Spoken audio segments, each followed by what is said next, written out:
Whoa, Raider Nation, breaking news alert. It's just 2 weeks into the season and the Death Star is already feeling the heat. We've got a rookie getting advice from a legend, an owner who just can't stay off the field, a quarterback testing everyone's patience, and a wide receiver who's putting the pressure on. Stick with me because each bombshell is bigger than the last, and if you're true Raider Nation, you already know the deal. Smash that subscribe button now. We're talking silver and black analysis every single day right here. Hit that like to show the world the nation never sleeps, and drop a comment so I can hear what you're thinking too. This is our space, a commitment to excellence. There's one conversation we can't ignore. Ashton Jeanty, our sensational rookie from Boise State, is struggling to find his footing in his first 2 games in the silver and black. This guy was drafted 6th overall after almost breaking Barry Sanders' legendary NCAA record, and everyone was sure he'd come in and just tear defenses apart.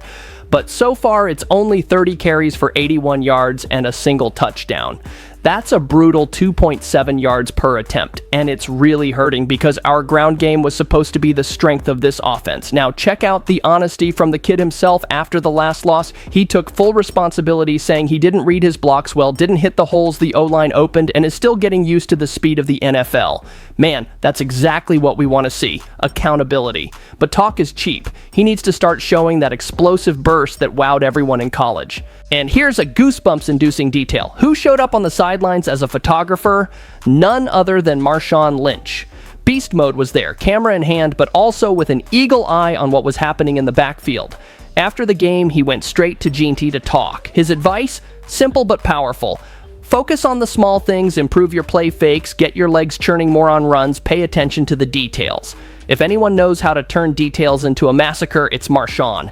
To be honest with you guys, I see this as a game-changing moment. The entire Raider Nation is getting impatient. Even the female fans are demanding more from the running game. And I don't blame them because we're ranked second to last in the league in rushing yards per game. That is not the Raiders' identity. A tradition of physical, bruising, hard-nosed football. But take a deep breath. 2 games are not the final verdict. I remember even legendary rookies stumbling at the start. The difference is how they respond, and Jeanty has the opportunity of a lifetime. He's got an offensive line that can open lanes, he's got beast mode as a mentor, and he's got the Raider Nation ready to erupt the second he busts a 40-yard run. Nobody's talking about this yet, but I guarantee you, that conversation with Lynch could be the spark that changes everything. I want to hear from you. Do you think the rookie will break out against the Commanders, or will it take a few more weeks? Drop a comment below, because the next piece of news, you better brace yourselves, it involves some serious Tom Brady controversy. Buckle up because things are heating up off the field. Tom Brady, the man with 7 Super Bowl rings and a minority owner of our team, was spotted in the coach's booth with a headset on during Monday Night Football, and the entire NFL world went wild. Seriously, it was the top topic on every debate show because it mixes 2 heavy hitters, a team owner and a TV broadcaster. Brady signed that ridiculous deal with Fox, 10 years, $375 million to be their lead game analyst. But at the same time, he bought 5% of the Las Vegas Raiders, a deal that was approved by the other owners last October. Now tell me, how can a guy be in the coach's booth with privileged access to play calls while also working for a network that covers rival teams? Of course, people are going to scream conflict of interest. The reactions were insane. Marcus Spears blasted it, saying it threatens the integrity of the league. Boomer Esiason called it ridiculous. Andrew Brandt said he's never seen a team owner with so much access, and James Palmer summed it up perfectly.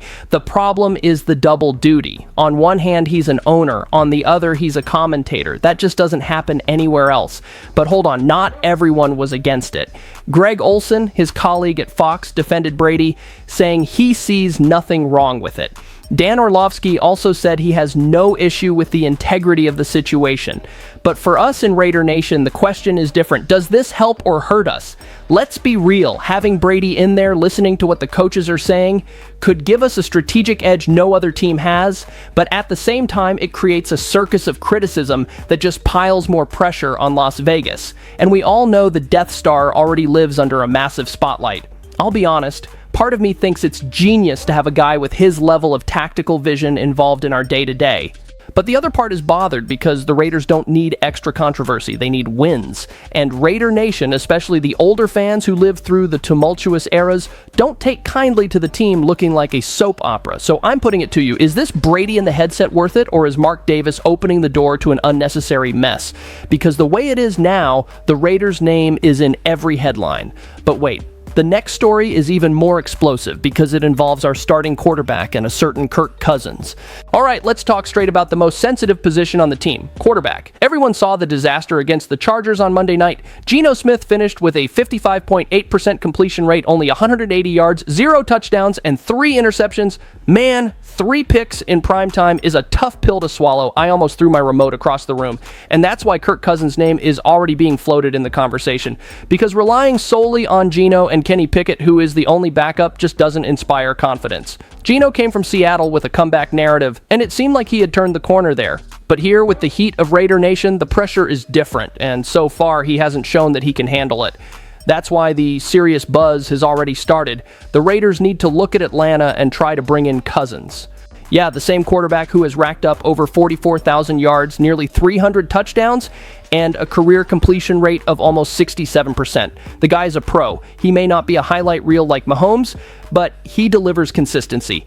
And that is exactly what the Raiders' offense is lacking right now. In Atlanta, the starting job has already been taken by rookie Michael Penix Jr., leaving Cousins as a high-priced backup. It makes all the sense in the world for him to look for a place where he can still be a starter. And let's be frank, in Las Vegas, that opportunity is wide open.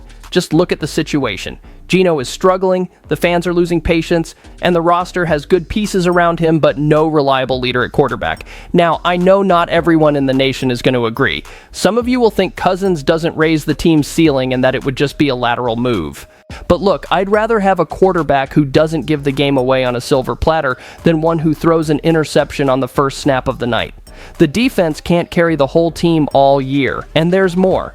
The female fans are also holding the front office accountable. Nobody wants to see the season sink in September because of stubbornness. If Mark Davis and Dave Ziegler really have a commitment to excellence, they will at least call the Falcons. Because doing nothing would send a terrible message. The climate is all about decision, and I'm telling you, this Geno saga could have a very short run if the front office decides to act. But hold up, because the next story goes straight to the heart. Jakobi Meyers, our most consistent wide receiver, just got real about the offense's problems. Now let's talk about the guy who's been the most reliable player on this offense, Jakobi Meyers. The guy asked for a trade, the front office said no, and he's still showing up like a pro. Against the Chargers, he led the team in targets, yards, and receptions, and that was on a night when the entire offense was struggling with no identity and no rhythm. And get this, after the game, he didn't hide from the media. He was up front, making it clear that the offensive situation needs to improve. At the same time, Geno Smith also showed up to answer questions, and what he said was very telling. When asked about his freedom to change plays, he said he can, but only within the system, nothing outside of the script. In reality, it sounded like a quarterback who still doesn't have full confidence or the autonomy to lead like he should. Then came the critical point. He was questioned about his decisions on deep passes, especially the interceptions. And Geno's response was basically that he misread things, that he believed in routes that weren't there, and that he tried to force throws when he shouldn't have. Even the first play of the game was a turnover, a tipped ball that got picked off. That's tough because it just drains the morale of the team. Meanwhile, Meyers, even after asking to be traded before the season, keeps delivering. That's rare. It shows character. He could be throwing a tantrum, but he's not. He keeps running the right routes, fighting for the ball, and showing the rookies how it's done. Raider Nation knows how to recognize that kind of attitude. The female fans have even started a campaign saying he deserves an extension, he deserves to be valued, and I agree, because when nothing else is working, it's the wide receiver who steps up that keeps the offense breathing, but there's a limit. The guy can't carry an entire unit that's supposed to have Josh Jacobs running hard, Geno distributing with confidence, and other receivers helping out. It's just too much weight. To be honest with you guys, Geno's talk sounds good, but it's starting to sound like a broken record. He always says, I need to be better, I need to learn. But on the field, the ball doesn't lie. Meanwhile, Meyers is proving in practice that he's ready, and the front office needs to open its eyes. If they don't treat the guys who are committed to the team right, this locker room could fall apart. So I'll leave you with this. Who do you think deserves confidence on offense right now, Geno Smith or Jakobi Meyers?